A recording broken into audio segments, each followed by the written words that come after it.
What's happening, everyone? Welcome to the Spoonful Podcast, the very first Spoonful Podcast. I am one of your hosts, Mario Piacquindio. Joining me today, as always, even though it's the first time, my good friend, Emmett Jr. How the hell you doing, dude? Launch day.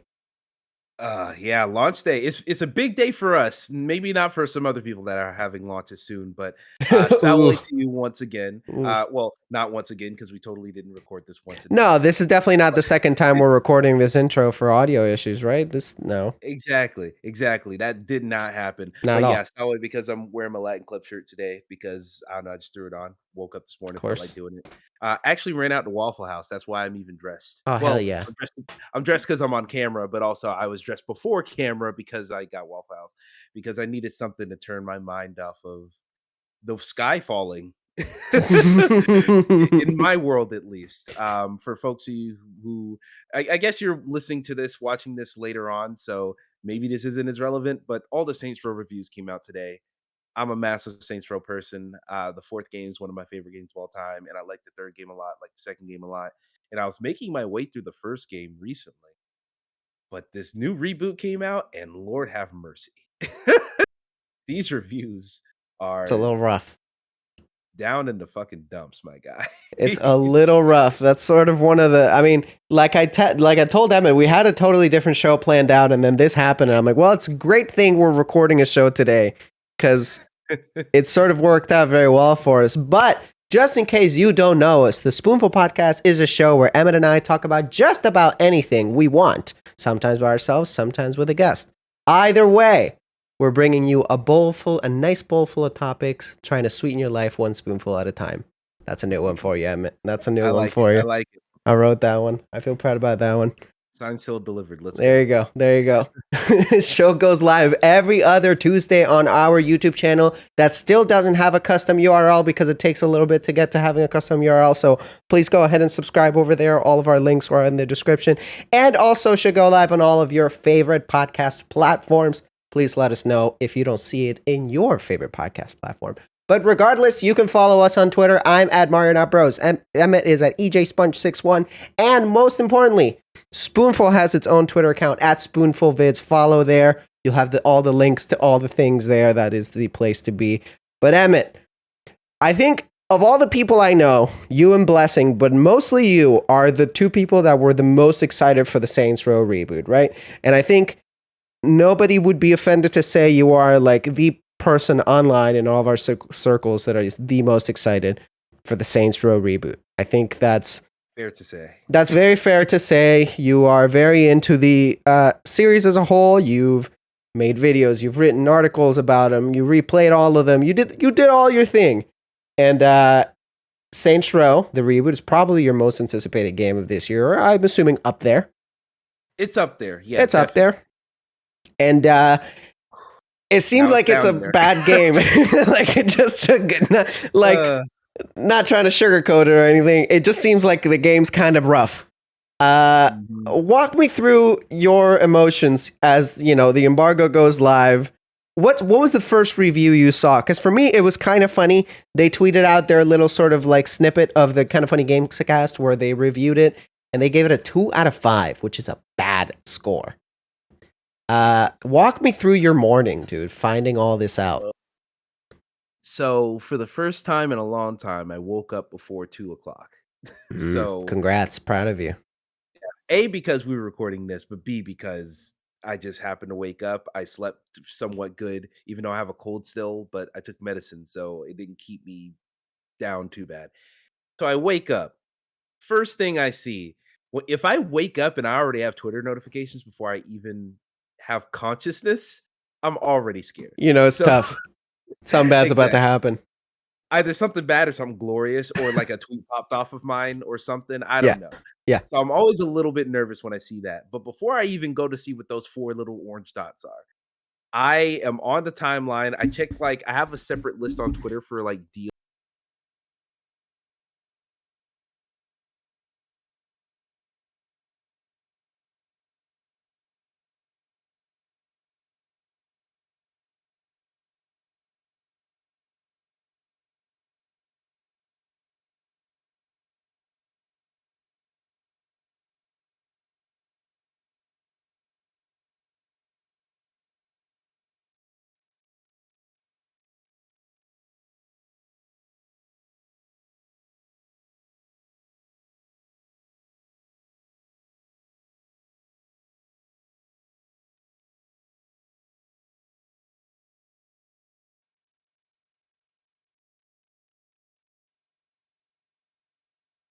quite I think you're frankly. back. I It think you're hurt back. it hurt a little bit. Yeah, you are back, you are back. Cool. Also, Great. I kept talking. I'm not sure if you heard me the whole time. I lost you a little bit. Basically, retell your story. Let's just say Okay, that. we'll start from the top. We'll start from Yeah. the top. Long story short, I wake up. First thing I see, before I even see any of the notifications on Twitter, the first thing I see was Nabellion's tweet Oof. of all of the breakdown of all the Saints Row reviews, Yeah. starting at the top from Game Informer 8.5, or I think do they do 85 or 8.5? Pretty sure it's 8.5. That was the highest review possible. Everything else was like 2 out of 5, 3 out of 5, 6 out of 10. And it just hurt. And then I actually went over to notifications and saw, I think you tagged me I in sure your did. retweet of kind of funny Saints Row review. I saw that and I'm like, Jesus fucking Christ. You're like, oh no. Like that is so extreme. Like that is on a different tier of like Like a 2, man. That's like calling it a bad game. well, that's literally the review scale. If it's a 4 out of 5, it's bad. But it's not necessarily the score because there are 2 out of 10. There are 6 out of 10s I love. Shout out to Keenan Lynch too. That's not even the problem. It's more so the way they described it that scared me. Where Snowbite Mike, I don't expect him to be into any game that isn't polished to a certain degree. Like his tastes are like, if it's not the biggest, bestest AAA thing, I don't think he's gonna like it. So I wasn't too surprised there. Janet said some really damning things. She was like, as soon as she wrote credits, she deleted it. I'm like, Jesus Christ, You're like, that's oh, that's not a good sign. but I also kind of expect that from Janet because she's not necessarily the same in the polish department, but she's just like, I didn't expect her to be into Saints Row because that's just not the type of games I expect her to like. Yeah. But Blessing saying he rage quit. Like I think that's the death blow. Yeah, and he is the only person who was looking forward to this in any way besides me. So like he rage quit it, dude. That sent chills down my spine. And ever since then I've been like, oh no. I paid for the $90 edition. Oh no, Emmett, I got a no. steelbook coming. Oh No, I'm no. scared. Oh yeah. So yeah. I Okay. just don't know how to feel. I'll find out tomorrow if I enjoy it. But I guess so. Yeah, it comes out tomorrow, right? I guess as of recording this, the day that the podcast comes out, which is tomorrow, the game comes out too. Cats are freaking out next to me. But okay, so this sent me down a spiral, right? Where I was excited for Saints Row, not to the level that you were, but I like the Saints Row game. Saints Row the Third is like one of my favorite games. Fucking loved it growing up. Saints Row 2, same thing. So much fun. What a great game. Saints Row 4, I didn't vibe with as much just because. That's my favorite one. I know. Listen, here's the thing. I think when I played it, it was just the wrong time for me because I wanted the Saints Row 3 experience of driving cars, and I still like all the goofy stuff, but I still like the idea of I would customize my cars, and you have those really cool flying bikes and jets at the end of Saints Row the Third, and I love that, right? I love that it was GTA like on steroids. Saints Row 4 obviously really switched up the formula, right? Like the moment that I realized that cars are pretty much useless in Saints Row 4, it kind of killed it a little bit for me. But, I don't have anything wrong with the game. Like the game felt really good to play. It's just not what I wanted at the time. But in general, dude, I've been really, really craving the GTA formula game of a sandbox where you hijack someone's car, you drive around, you have missions, that classic open world sandbox experience. And the thing that sucks is that now, pretty much until GTA 6 comes out, it really feels like that game is just not gonna hit. So the other games in that sort of genre that I really liked, right? I loved the Watch Dogs series. I was a huge fan of Watch Dogs 1, one of the few fans of Watch Dogs 1, I guess. Watch Dogs 2, right? Watch Dogs 2 is an amazing game that anybody should play. It's incredible. And then I played Watch Dogs Legion, and I tried to like Watch Dogs Legion so bad, and I just didn't. Like, I quit that game. I stopped playing it. I just didn't fuck with that game. And I was really hoping... I wasn't into it. Yeah, no, it's not a great game.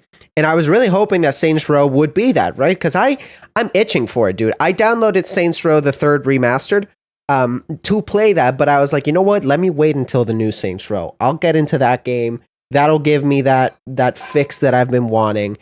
And it seems like this Saints Row reboot is just also not it. And it leads me thinking, I don't think I'm going to get my fix of that kind of game that I want unless I replay Saints Row the Third until GTA 6 comes out. And that just bums me out. You know what? I think it's not that. I don't think it's necessarily that these games. Because here's the thing: people have been saying that for a while, that they want their open world, open crime game for a while now. I feel like the problem with Watch Dogs Legion, because I'm also in the same boat as you, except Watch Dogs 1. I didn't love Watch Dogs 1. I bounced out of that Platinum immediately. that game, dude. Like 4 people in the world Oh my platinum that god. game, and I'm one of them. God, you're a different breed. But I did platinum Watch Dogs 2. I love Great. Watch Dogs 2. Legion, I literally pre-ordered it. I was very excited for it. Day of release, I got like I think I had it for like 4 days and was like, "You know what? I'm just gonna return this." Yeah. Because number one, I wasn't having that much fun. Number two, it's a Ubisoft game. If I want to play this, it'll be $10 in a month. So like Damn, shots fired. they'll they go on sale Yeah, very quickly. that's true. Like, that's That's just true. how they are. But, so yeah, so a lot of people have been saying this about these games, how, I'm not really gonna get my fix until Grand Theft Auto comes out." I think the problem is that our tastes have changed, where Mm, I will say this, number 1, haven't played the game yet, of course. It's coming out tomorrow as of recording this. But I feel like our standards have changed in the way of, like, polish, mm, where clearly Saints Row has some actual technical issues that need to be sorted out. Like, I was literally watching GameSpot's review right before this, and they are talking about how it has actual bugs that stop them from progressing in the game at certain points. They had to reboot, stuff like that, glitches and animations and whatnot. All that stuff's understandable, but at the end of the day, this is an Embracer Group game. This is not EA, this is right. not Activision, this is not Ubisoft. This is solidly a double A title, and I think our tolerance for that type of polish, that type of vibe in a game, our tolerance for that isn't as high as it used to be. Mm, Where Saints Row 3, that was crazy because everyone was kind of making games where Saints Row 3 felt like a contemporary to the other AAA games. It was AAA back then. Where now, if you make a game that looks like that, plays like that, is like that today, it's not going to stand up to the Grand Theft Autos of the world. The level, the disparity between double and triple A is just so it's wide. gigantic. So yeah, so I don't want to necessarily blame the bad review scores on that perception issue, because then that's putting it on reviewers, and also I haven't played the game, so what am I talking about? But I feel like that might be because it's something similar as with Biomutant. Because I feel this feels like Biomutant all over again. Well, I was excited about Biomutant, then all the reviews came out, and they're like, it's not the reviews for Biomutant weren't as bad as this, No. but it was a similar vibe. Yeah. It was definitely like middling reviews. And I played Biomutant, and I also eventually fell off of it.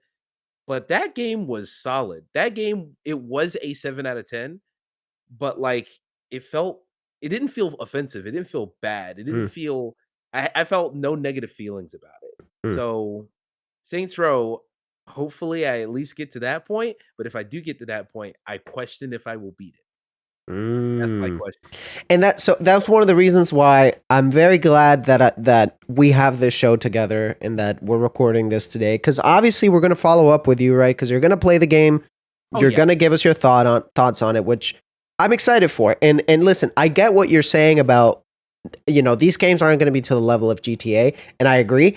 And I don't need them to. That I guess that's my bigger thing is I think one of the reasons why I love Watch Dogs 1 is because in that kind of game, as long as I can feel lost in the city and I can feel like I'm having fun doing what I'm doing, I don't I can overlook a lot of stuff, right? I don't need the open world sandbox game to be like a game of the year contender with an incredible story and like amazing new systems. I just need the game to be fun and for me to enjoy myself and to put 30, 40 hours into a city and feel cool at doing what I'm doing. Again, one of the reasons I think why I like Watch Dogs 1. Watch Dogs 2, I think, took it to a different level of really, really high quality. But for me personally, if these games were just fun and good at what they are, I'm happy with that. Which I was hoping that that's what Saints Row was going to be. I wasn't expecting this game to be a Game of the Year nominee, right? Like get 9s out of 10s. But if this game had gotten consistent, like, 7, 8s out of 10s and stuff like that, I would have been happy. Again, huge disclaimer. Obviously, I haven't played the game. This is just a reaction of the review scores. But I think in general, it seems like the game, based on the reviews I've seen and I've read, it just seems like it's not up to par, right? It's a little bit below that 7 out of 10 sweet spot. Because I agree with you. If this game was a 7 out of 10, I'd be right in. I just want to go in and have fun. It seems like it's a step below that. And that's what's very interesting. And that's what bums me out personally, because I might not buy this game now. And I was excited to buy this game. And there's nothing else on the horizon that touches that for me, unless, like I said, I replay a game. My other bigger question for you is, obviously it is an Embracer Group thing because they own Deep Silver now, and we still don't know really what Embracer Group is going to be, what an Embracer Group game is going to mean. We sort of know that now, but they keep acquiring studios, they keep acquiring IPs. Now they're making fucking Lord of the Ring games and shit. Like, it's insane. But we still sort of don't have a level of quality to associate with Embracer Group, right? A lot of it has been these sort of like AA releases. And my question to you is, if this game, doesn't perform well, it's already not critically received, right? Like, not very well critically received. If it doesn't perform well, if it doesn't sell a lot, if it's kind of a dud, do you think that kills the Saints Row franchise? Whew. That's tough to say. Because part of me wants to say, like, yes, it's been 9 years since Saints Row 4.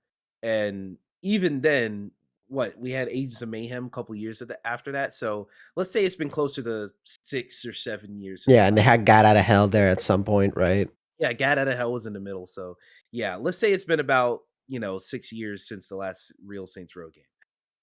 I feel like with this game, I really do feel like there's one other franchise that Volition didn't have access to until somewhat recently, because I think they bought the IP back. I think Embracer got the IP back under its roof like 2 or 3 years ago, and that's Red Faction. I feel Mm. like Volition, creators of Red Faction, also should have made a new Red Faction game, because it's been even longer since then. The expectations attached to that franchise are so much lower, and it's easier to get far away from the ridiculousness, because at a certain point Saints Row had a stigma of being the crazy game, the immature game, the over the top game, and people were sick of it. And instead of them saying, oh, we're going to bring it back but it's not crazy anymore, they should have said, all right, we're going to bring it back and it's still going to be crazy. Maybe we won't have the same jump off point, as we are literally at the end of Saints Row 4, spoilers, they're time travelers. Like, you can't start from there. There's no way you can reintroduce somebody and that's the beginning point. It's So, hilarious because, like, and I'm sorry to mhm. interrupt, Saints Row Oh, 2, please. fairly normal. Like Aggressively normal. it's like a game about like gangs and shit, and that's like it. And you start off Mhm. in jail. That's like the craziest thing about that game is like, you're in jail and you escape jail. And that's a fairly normal game. Like, there's a few pretty crazy missions like in a mall and shit, but Yes, we jump do a two tank on the games. Times Square. You jump two games, and you are the president of the United States, and you got kidnapped by aliens, and you have superpowers, and you're time traveling, and it's like, what happened, man? Time out. Yep. What the Yep. fuck happened, man? They accelerated maybe too A fast little and bit. did too much too quick. And so now I really do feel like if they came back and it wasn't just, because here's the thing, I also feel like a lot of the energy that was Saints Row kind of got taken out with this new reboot, because I'm not one of these people where I remember when the reboot got first announced and everybody was like, "Oh man, it looks bad now. Oh, we have to play as a black woman now." I was not one of those. Everyone was mad about that, and I'm like, if that's the default character now, cool. It's Dope. about All time right. we got more defaults. Like, Yeah. there's been a big just wave of hate for this game online. And trust me, the algorithm was serving it up to me on YouTube. They were like, "Oh, you like Saints Row? Here's all these people who hate Saints Row. Click on their Yeah. Here you videos." go, dude. Yeah, and so like I'm aware that people were kind of, certain parts of the fan base were rooting for this game to fail, but there's other people that haven't played a Saints Row game since probably 3, Mm. who are even seeing these reviews and are still thinking, I might still try it though. Because like you said, that need is there. It for the longest time, it's been Saints Row or it's been GTA before even Watch Dogs was into the picture. And so now that Saints Row is back, there are going to be a lot of people who are still going to play this. Mm. Either they're not paying attention to reviews or they don't really care. They still want to try it for themselves. Like, I'm not gonna say they'll probably still hit 1,000,000 copies with even with the reviews like this, but I will say that, you know, even looking at the review scores now, like it's a lot of sevens and sixes and everything. I bet you if this game was excuse me, if this game was technically up to snuff, I think a lot of those would be sevens and eights. Mm.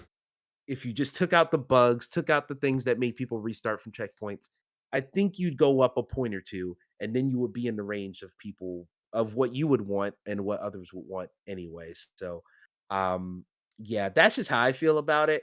We'll see. We'll see how I actually feel once I play the game. But to me, I'm like, I feel like this is a bit of a blow, but I think it just feels like a bigger deal because we don't have the game in our hands. I feel like once I actually play this, I'm gonna be like, oh yeah, this is fine. Like I enjoy this. Like it's Okay. whatever. I'm not to the point where I'm gonna be like, "Blessing, what's your problem?" But I will be like, "Oh, I like this." This is fine. This is all right. Exactly. So Okay. we'll see. It might just be we already talked about it, but Saints Row 4 is my favorite one. This might just be me having to be the person who dives into every conversation. I like that one actually. That was pretty good, So, actually. exactly. Listen, here's the other thing about Spoonful and who we are and what we do. If there is one person who has a chance to be the spokesperson for Saints Row, the video game, that's you. Like, if Oh boy. everybody's playing it tomorrow and everybody's like, this game's awful, and my Twitter timeline's full of people like, I fucking hate this game. And if I had to bet on one person being like, actually, it's not that bad, that's you. So, Yeah, this is true. I'm not surprised. That's why I'm excited to, by next episode, get your thoughts on it, see where we're at, see kind of a follow up of this. Can I say, is it crazy to say that I'm a little scared for GTA 6? It's absolutely fair to be scared GTA 6 because you got to think about GTA 5, what, 2013, right? 2013, dude. That was 9 years ago. That was 9 years ago. But not even, it's less that, oh, it's been a long time. Think about all the shit that's happened in the world Yeah, since right. 2013. They can't, they can't get away with the same type of humor that they've been getting away with for years because life itself is parody. So we can't have parody in the GTA games anymore. And plus, it seems like they're going back in time to the 80s for Vice City Yeah. again, maybe. So, They're gonna go you know, so hard. Like, I just know oh they're gonna yeah. go so hard on Trump. Like, they're gonna have a Trump character in there. I Absolutely. you would hope so, but at the same time, do we really want that? I don't know, man, but like, it's GTA. You know what I mean? Like, I I mean, could see yes, it happening. it makes sense because that's the obvious thing to do, but at the same time, I'm like, because the Housers aren't there anymore. They aren't going to That's be true. writing this game. That's So true. whoever writes this game, are they going to be self-aware enough? Because you got to think when the Trump presidency was going on, we had a whole wasn't there like a Comedy Central cartoon about how dumb he was? Yes. Yes. Like we have already ran that shit to the ground before he even got out of office. So like same thing happened with George Bush too, where they made a movie about him That's in true. his last like 4 months of his presidency. So what I'm thinking is I think there will be hints to some of the things that have happened in the last couple of years in this new GTA game. But I don't think they're gonna go so direct with it because I Okay. think we're gonna be so desensitized to all that At shit. this We point, had to right? think, yeah, we had to think about Trump for 4 years, and even now, every other week is like, oh, here's a new thing in the case. Like, You're like, I don't great. think they want to tap into that too much. But So, yeah, we'll see.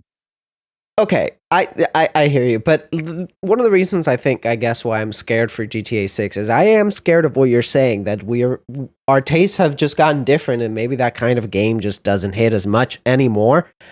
I would like to say I have faith in Rockstar. Rockstar delivers and all that, but I don't know, man. Like, they fumbled the bag with the GTA remastered trilogy thing, right? We all know that. Whatever. Mhm. I think they Yeah. just didn't put enough care and effort into that project, and it was what it was. I can forgive that. What scares me is GTA 6, I feel like, is going to be like a big evolution in GTA, right? Like I for some reason in my mind, I don't just see them like, here's a new city and here's this, it's the game. It's the same as GTA 5 in a new setting with better graphics and better systems. Like, I imagine them switching something up, is what you're saying. Like, the sense of humor can't quite be the same. They have to evolve in some way, I feel like, is their thought process. And what scares me personally, as you know, I'm not a fan of their last game at all. Oh, GTA 5 or No, Red Dead? of Red Dead 2.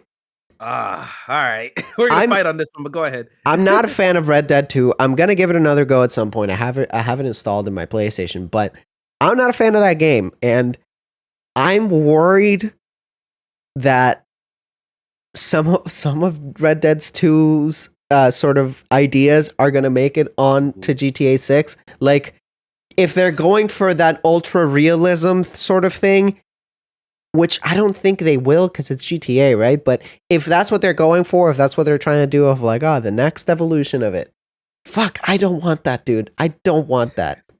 I don't. Well, here's the thing: people forget, like, a lot of the whole, oh, you have a hunger meter, oh, you got your beard grows in real time, Yeah, all that stuff that you're scared of ending up in GTA. A lot of that stuff originated from Grand Theft Auto San Andreas. it's true. So, and people, I don't know if people love those elements of San Andreas, but people love San Andreas. So, even though that might be a concern, I think that might be I think I think what people don't like about Red Dead is, yes, it plays very slowly. People are like, "Oh, it feels like it has input lag because it's so slow." That was part of the thematic elements of the game. Like, it's slow for a reason. Like, it ties into the story and the entire reason you're even playing this game. I think Grand Theft Auto isn't gonna do that unless it tied into the theme of the game somehow. But you were talking about how you hope elements from Red Dead don't end up in GTA. I think the opposite, where I don't think it needs to play slow. I don't think it needs to be slow as molasses like people say. But God, I am sweating a lot. I just see the glistening light on It's my tough, face. man. It's brutal out here. Yeah, it is for real. But what I hope they do is they adapt the lack of cynicism that Red Dead Mm, has. okay, Because Red Dead Redemption 1 and 2 both have like a genuine heart underneath all of the hard living, especially Red Dead 2. Like, there are some like side stories and moments in that game that like I just think about randomly and I like tear up a little bit because it's like a good tender moment. I don't have any emotions about anything in any GTA game I've ever played. Like, mm, I've the only GTA game I've beaten is 5. I played a lot of Liberty City Stories, a lot of 4, a lot of San Andreas, and a lot of 3 at this point. So, not I don't have any like, "Oh, that was such a great moment," from any of those games because they're so cynical. Like, they're so, like, because it's about the American dream, of and course.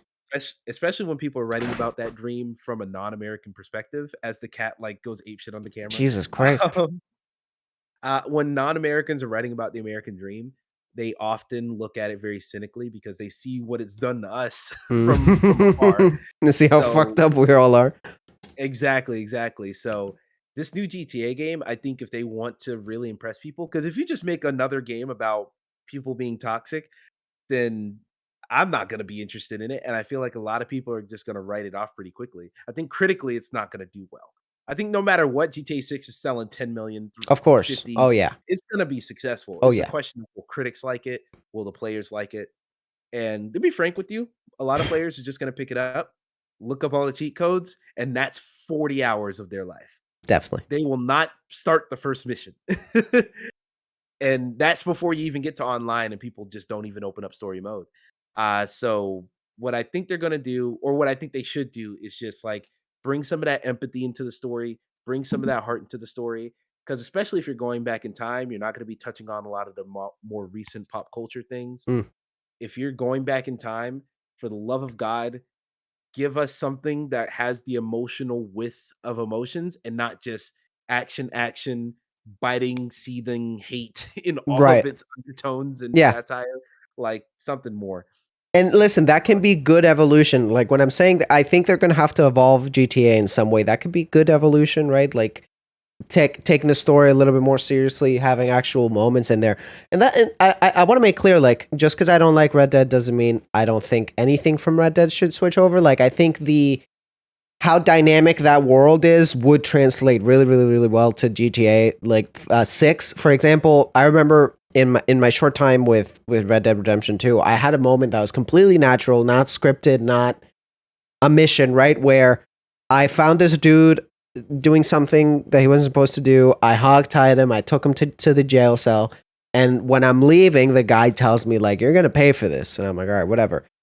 While later, I'm in a different part of the map and I'm going through a little bridge. That guy and 5 of his closest friends they're all fucking like, they ambush me and they're trying to kill me. And Wow. all of that happened completely naturally, right? And that's a story that happened in a game that wasn't part of a mission, wasn't a side mission, wasn't anything. It's just NPCs and really good AI and really good scripting on the game. Kudos to them. Like when that happened, I was like, this is awesome. I really love this about this game. I wish there was more almost of the game of that. Because my biggest problem with the game is that when I got into a mission, I fucking hated it. I'm like, why can't we go back to this? This mission is boring as Oh, shit. boy. But the last thing I'll say is they have to improve their shooting mechanics. Like Shooting mechanics in 5 were perfect. Like, you in could 5, they're not almost do bad. that. They're not bad. I agree. Do Yeah. 5 again, and I'll be okay. The one thing that you need to burn to the fucking ground is the engine of shooting in Red Dead Redemption 2. Everything that they did about shooting in that game, burn it. Burn those hard drives. Shooting in that game I feels awful. Wow, I did. Here's the thing. I disagree. I think it feels a lot like I think once again, it's too slow for people. I don't think shooting itself is bad. I think it's moving is bad. I think that's Yes, what moving people is also feel. bad. Yes. I think where it feels like you're running through water often, people feel like, where you're taking cover and it takes like a whole second and a half just to like duck behind a box. I think that's the problem people have. If you take just the shooting mechanics of Red Dead, I think they're pretty good, especially when you add on the gore effects in that game that Mm, really add to the feedback. Like, and the slow motion kill cams, like playing that game for me felt good, but it was mostly due to visual feedback rather than actual gameplay feedback. I think GTA 5 was really good about not just the shooting being good, but also it just took the shooting model from Max Payne 3. So like Max yeah, Payne 3 had phenomenal shooting. So like if you just do that again, you're golden. please. But I think people just wanna be able to feel like it's responsive. I think people need responsive controls, and in order to do that, you don't need to animate every single half second of their life. Please don't. Also, fucking stop it with the tapping for running shit. Please. Yeah, let's Come clicking the on, stick and dude. be done Like, with it. it's not the PS2 era anymore. It's not cool. It's fucking stupid. Nobody wants to do it. Exactly. We're Please. breaking our X buttons. Please let us have a Let me break. just fucking like click the thing and I go faster. That's all I need, really. Exactly, exactly. All right. Well, that's enough about Saints Row. We took up a lot of the show for that, We yeah. took off like half the show. All right. Well, that's that part. Now, you wanted to talk about something else, the original kind of plan of this show. And obviously the Saints Row thing overtook it. But Emmett, why don't you take it away? All right. Well, I've been thinking a lot about what we talked about Embracer Group, that being, the owner of Deep Silver, who is the owner of Saints Row. And a lot of like corporate merger stuff has been going on recently to the point where it's been scaring me because on top of, Embracer Group, they had a whole bunch of news one night where they bought like 5 things. Or no, they bought like 9 things and couldn't Yeah. announce one of them. So like that made me a little bit nervous. I just saw like, oh, they bought Limited Run Games. They bought a karaoke machine company. They bought Tripwire Entertainment. They bought, ooh, fuck. We're getting new Tales of the Borderlands information tomorrow, opening night live. I just saw that. Oh boy. Oh shit. Oh fuck. Anyway, yeah, Side note. Embracer Group. Yeah, very excited about that now. Embracer Group has just bought a lot of shit over the last couple years. They bought the rights to all the Lord of the Rings things. Everything that is in Wild. the book, they have the rights to. Wild. So exactly, very wild. So it's that, and then it's the HBO Max stuff that's been going on, where the Discovery and I think Discovery and Warner merger Yeah. happened, and now they're trying to like write off a bunch of losses on their taxes, so they're killing off all these animated shows that people love. And I didn't really watch any of them, but the fact that they're all gone in a big massive sweep like this, and not only are the shows gone from HBO Max, They're removing all the YouTube videos. They're removing any tweets related to these shows. They are wiping the internet clean of the existence of any of these things. And it feels kind of petty. And it just has me really nervous about just like where the world is headed in general. Yeah, Because like corporate mergers happen all the time, but it feels like we've been able to ignore it for the most part. Like I think the first big corporate merger that I was like nervous about was the Fox and Disney merger when that happened. Cause it was like, cause on one hand, it's like, oh, cool, we can get the X-Men in the MCU, like all that shit, like cool, of whatever. course, of course. But at the same time, when I the first time I saw that logo with like fucking Earn from Atlanta and Ariel from You're Little like, Mermaid, okay, this is not and cool. This is not all right. yeah. Well, it's less that it's not cool. It's just like that shouldn't all be. That's a if that's all under one roof. Think how big that house is. Like at a Big ol' certain point, house. that's like a lot of the land that's available to Yeah, buy. yeah, So yeah, it's just I'm getting more nervous about these acquisitions, and of course, Bethesda Activision happened. That made me that literally that was the first time I saw a news article, and instead of oh cool stuff could happen, but also it's bad, it was the reverse. It was oh no, and then yeah, I had to think of the good things yeah. or the consumer facing good things. But yeah, it's just rough right now. And I don't really know what to do about it as a individual. It's not like, oh, well, vote for your dollar. You want me to not buy, you want me to not watch any MCU movie?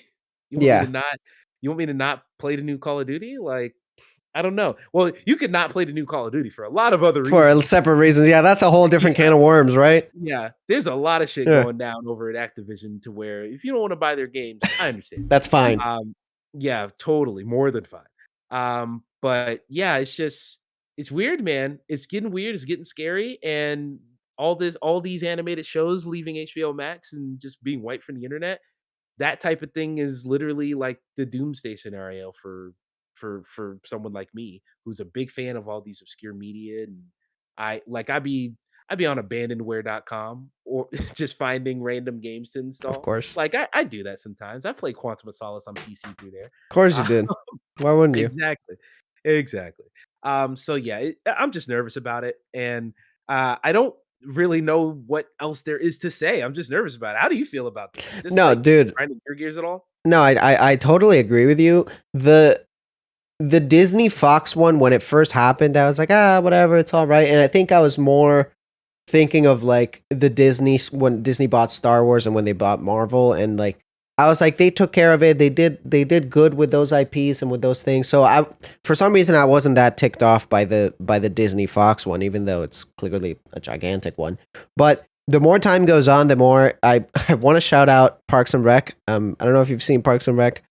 But in the I've seen last like 3 season, episodes. in like the last season, there's like a time jump to I think 2021 or something like that.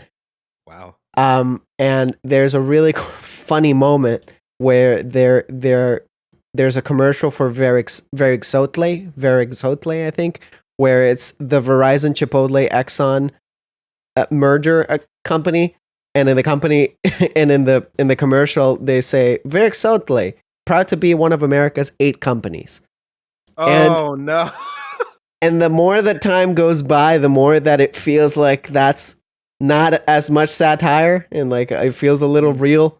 No, dude, it's terrifying. Like the fact that, because two gigantic corporations can merge with one another, a movie that was literally finished got canned because the main actress is a Afro Latina woman, Yeah. basically is and That's what they're Batgirl, yeah. basically it's not even it's almost funny, it's almost comical because they after they canceled that movie, there were reports of the movies that are quote unquote in danger from DC, and it is literally I fucking shit you not, every movie that has a minority in it as the lead, all of those movies are in jeopardy of getting canceled. Meanwhile, The Flash they're is gonna coming. fucking release the Flash with a felon, man. Like, like somebody who was hiding from the police allegedly kidnapped someone, and they're like, just apologize, we'll release the movie. It's insane, man, because like I feel like I'm in a fucking Succession episode, because it literally is rich old white dudes shaking hands, taking control over stuff, and like not even trying to hide their blatant fucking racism and the fact that that can happen, right? Not just because it's wrong and because they're doing things that are clearly racist and wrong, but just the idea that two gigantic companies like that can merge and suddenly people are going to lose their jobs. You're going to lose the ability to watch certain things. Like it's one of the things that a lot of people talk about, the all digital future and why it's great on one hand. I'm somebody who's always been a proponent of like digital games and digital media. I love that stuff, right? Because I'm like, oh, I don't have to deal with the clutter. But the more time goes on, the more like, man, like I understand why holding on to a physical thing is valuable because Mhm. what's stopping? And I'm not saying this is going to happen, but what's stopping PlayStation from merging with fucking Verizon tomorrow? And Verizon saying, you know what, The Last of Us, you can't play that game anymore. It's You over. can only stream it on phone. You can only stream it on your Verizon phone if you have this package, and if not, you can't play God of War Ragnarok. Sorry, dude.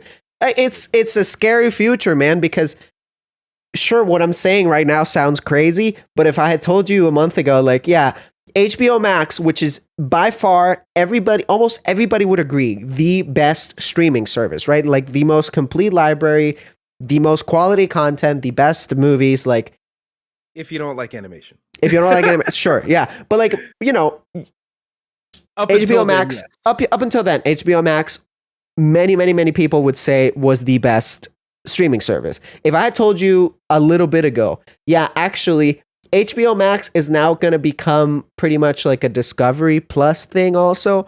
They're going to totally rebrand it. They're going to cancel all these shows. All these shows are going to be in jeopardy just so we can get the Property Brothers. You would have told me that I'm fucking out of my mind. Here we Mhm. are though. It's awful, dude. It's all about the money. It's a Succession episode and we're all in it and it's fucking terrifying. Yeah, I mean, to pull off of that first point with the Batgirl situation, I remember seeing something along the lines of I don't know if this is entirely true. This is a tweet, so like could be all wrong. But I remember seeing something along the lines of like the entire advisory board for all of the HBO Max content. Yeah. What just got like a lot of that board got gutted, and then all the spots were replaced by white dudes. So it's like, of course, they saw Batgirl and was like, "Oh, no one's gonna relate to this because I don't." And so they just do it to the side. Um, but yeah, a lot of these choices are made by just people who either don't get it or can't imagine a world in which someone else feels differently about a thing that they do. And so it just leads us down this path of just fucking despair. Like the fact that they're still like they're sitting on that Flash movie just waiting for the right time to release it. It's kind of like they're sitting on that fucking Harry Potter game waiting for the best time to release it. They're I'm like, gonna tell you right let's now, hope no more news come out and people forget and then we'll exactly. I mean, she's not gonna delete her Twitter, like no. at Mm-mm. least no time soon. And then dude from the Flash, like they're not gonna fucking what Stop they're. assaulting people. Well, here's the thing: the day that they stop assaulting people and stop being crazy in the world, they're in prison. So what's a better headline? Felon on the loose in new movie or arrested felon in new movie? Like it's a lose-lose situation. And then on top of that, like I feel bad for Brendan Fraser as well, who was in Batgirl. Oh yeah, Like dude. chopped out for him. And what's his name? God, the guy from the first Spider-Man movie with Tom Holland, the bad guy, Oh, Michael Birdman. Keaton. Michael Keaton. Michael Keaton is Yes. apparently in Batgirl too. I If you know. cut that out, that's fan service for the generation of people who you think would not like this movie. Yeah. Like, come on, it's very frustrating to see what they're doing. And then all the Discovery stuff too, like Discovery Plus is a service I've known of for a long time. I can't imagine Discovery Plus probably has no subscribers, and they're probably just shoving it into HBO Max to make it a thing. Because when you think about all the shows on Discovery Plus, I'm thinking of Discovery Channel, HGHD or HGTV, Right. I'm thinking of all the TV channels that are on in a dentist's office. And that's it. Those are all the shows that are going to HBO Max. Exactly. And I don't wanna talk too much shit because like, I like Dirty Jobs a lot. I used to watch that a lot as a kid. I used to watch a lot of Mythbusters, used to watch a lot of BattleBots. They got some decent stuff over there. But at the same time, you can't just because people watched it a lot on TV, they watched it there because it was on, not Yeah. because they seeked it out. Yeah. Like, I you think can't that do the same thing with a service. the thing that really fucking sucks about it is like, listen, if the merger had happened and they would have put out a statement saying, like, listen, we're going to fully merge Discovery Plus into HBO Max. And now there's, you know, how HBO Max has their tabs that is like Studio Ghibli and DC and TCM. Now there's also going to be a Discovery tab and you can find all the Discovery shows there. I would have been like, whatever, it's a corporate merger. I don't like it. But at least they're not, you know, they're just adding shit. They're not really taking away. The fact that they are taking away stuff, that they are canceling movies, canceling shows, taking out shows that were there, and they're talking about a possible like rebranding of, again, probably my favorite streaming service, a very successful streaming service. Like the fact that they're coming in and saying we're gonna put our shitty thing on the really great thing and we're going to make the great thing worse by it and we're going to kind of muddy the whole fucking thing sucks as a consumer, obviously, and it sucks even more in a more philosophical way. It's scary. Like, you have to think about the fact of how heartbreaking it is to work on a movie that was finished and like the rug gets pulled from under you because of a fucking like because of a rich dude, a bunch of rich white dudes that were like, nah, fuck that movie. We don't want it anymore. It's Yeah. it's a scary future, and I don't know the way out of it. I don't know if there is a way out of it. It's just kind of grim, and it kind of just shows like there really are a handful of people that all look very similar, and they're the ones who control the world, and there's nothing we can do about it. And it's what you're saying. You can vote with your wallet, but then what are you supposed to do? Like, if you like watching TV shows and you like HBO Max's library, what are you supposed to be like? Well, they merged, so fuck me. I'm not watching the stuff I enjoy. That's not that's Yeah. not great either because, for example, the Harley Quinn show, I love that show, right? And that's an HBO Max show. I can't be like, I'm canceling my HBO Max. Fuck you. Because then what's the best outcome? They cancel the show that I enjoy. It just sucks. It's like there's nothing we can do about it. Yeah. What I really hope is that, the American government is supposed to regulate these mergers and keep them from getting too big.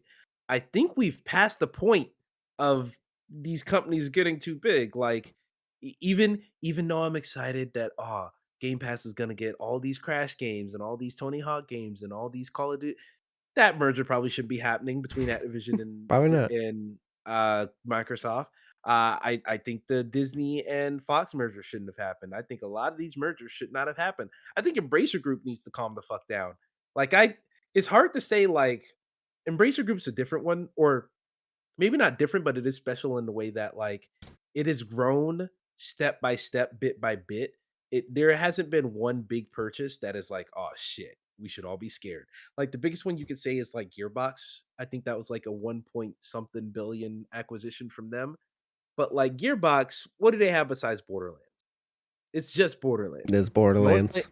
they are not gonna make a new Hell Brothers in Arms. They're not making another Battleborn, I'll tell you that much. About Um, Godfall, man. Massive success of the new next gen well, Godfall.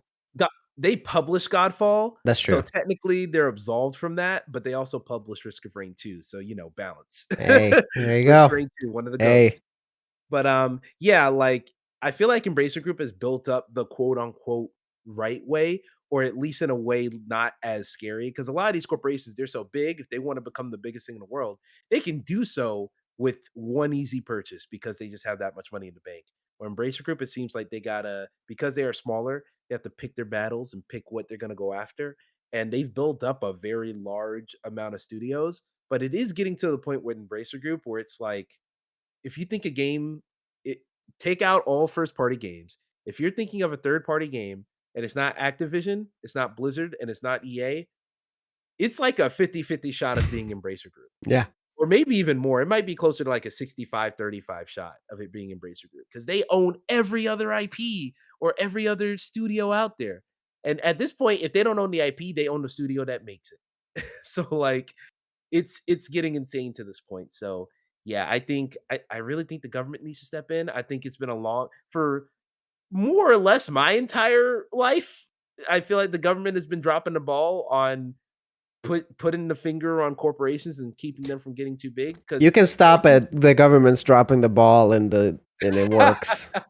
True, true, but, they've been turning a blind eye really since 2008 with the whole housing crisis. Like, corporations just been allowed to do whatever and have no repercussions, and I Yeah. think this is just another instance of that, another example of that, and, boy howdy, hopefully someone runs on the platform of bringing it to these corporations and making them pay their fair share. That seems like it would be a That'd winning be strategy. great, don't you think? Yeah. I think if you won on that strategy, you'd have to just win automatically, unless, I'm gonna get into things that I don't wanna talk about. Yeah, I was about to say, I'm like, clearly passionate about this. we're down bad when we're putting our faith in the United States government. That's when you know that things are Yeah. real bad. I mean, in an ideal society, in an ideal American society, that's what you're supposed to do. You're Yeah. supposed to be like, "Oh, the But government has our back." in the life we live in the world we live in, that's not Yeah. government does not have your back. The government will have my back if oil was coming out of it. It's probably the only way. Yeah, maybe. Maybe Yeah. so. Oh, boy. It's sad. I hope that HBO Max gets to continue and live on, and I hope they change sort of the bad look that they have going on right now with the Discovery merger. But I saw the same tweet that you're saying. It looks like the new board is all people that look the same, and Mhm.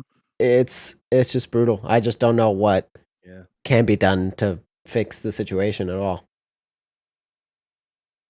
I was about to say something wild. Let me not. I will say real quick, if you have a homogeneous board of directors or just homogeneous group of creators, you're gonna come out with homogeneous art. You're gonna come out with the same thing every year Mm. if the people making that art or signing off on that art are the same people all the time. You need diverse voices to tell diverse stories.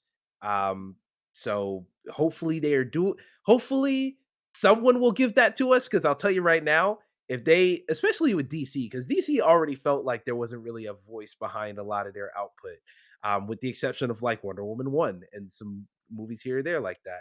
But we'll see, man, because like if they're gonna be doing it like that and they're moving into like they literally said we want to move away from scripted content. So if they're gonna be doing that, then man, Also, God dude, bless them. you saw that thing of the presentation where they did, whereas like the HBO audience is males and the Discovery audience is females. I'm like, oh my god, You what? know, You own like $1 billion company, and that's how you fucking think? did Sex in the City not come out on HBO? What are we talking about? It's There's It's awful, across dude. all genders for and they say that like fucking like men don't watch the Discovery Channel? No, Ice Road no, Truckers? no, man. Men don't Get watch the that fuck shit. What are out you of here. talking about? Like It's brutal. it's just it feels like something they just like pulled out of their ass for a fucking marketing detail, but it's like, nah, y'all are super misguided. It f- it it feels like a Succession episode. It feels like we're living in a GTA world where like everything just is satire and it's all funny and it's all making fun of life, but it is real life. So that's Yeah, good. That's fun. real life sucks. What There a you go. what a way to wrap up the first Spoonful podcast. Oh boy. Oh, well. Pressing you one spoonful at a time. Depressing you a spoonful at a time. That's going to be part of the new intro. Well, Emma, anything else you'd like to say to the people before we go? Nothing much else on the topics at hand. I do want to give you a chance later on I guess on the next episode, to talk about Sekiro because I think you've been Oh, playing it recently. yes, yes. And we with the Saints Row news, we kind of like shoved that whole part out. But I want to give you an opportunity to talk about that at some point. As far as what's going on with me, this is just everything I'm doing elsewhere on the internet. VGU.tv, that's where you can find the Players Club podcast. You can check that out there. I'm also on Welcome to the Thing, which is a show I do with Jarrett, and TL. That can be found on TL's Twitter. I forget if they're actually no. If you look up the Welcome to the Pool House podcast feed, it's in that podcast feed. So just look up Welcome to the Pool House because it's a Fresh Prince of Bel Air rewatch podcast, and Mm. our thing is also in that feed. So check that out there. And yeah, all I'm gonna say in the next couple weeks, I want to do a review of Midnight Fight Express, which is also coming out tomorrow, which I'm very excited about. So I want to write a review for that for VGU. I want to write a review of the Forever Story by JID, which comes out Friday this week, which I'm Mm. very excited for. That might be the most excited I've been about a rap album outside of Kendrick. So like I'm very excited about that album. I want to write a review if it hits for me. And I might do a Saints Row review. I don't know at this point. Mm.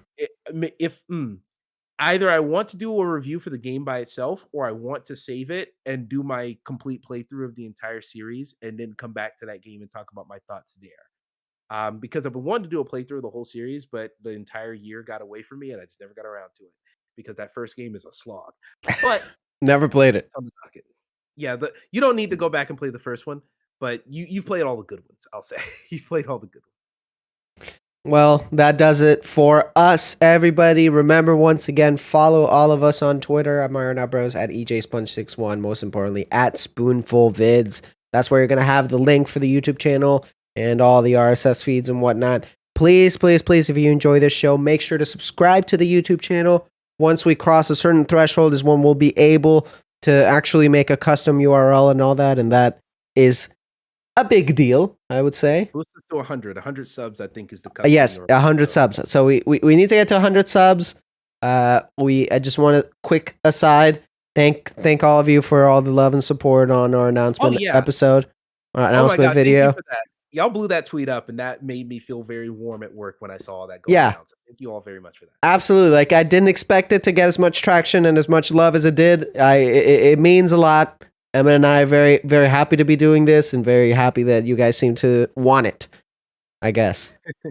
Yes, indeed. So same here. Yeah, there you go. Echo that. I'm Mario and I approve this message. Once again, huge thank you. We'll see you guys in 2 weeks. Remember, it's bi-weekly for the time being. And I still don't have an outro quite figured out, but go eat a bowl of spoonfuls. I don't know. What you got? Get a spoonful of me. Meatloaf, meatloaf. Shout out to that thing. And that's how the show ends. Goodbye.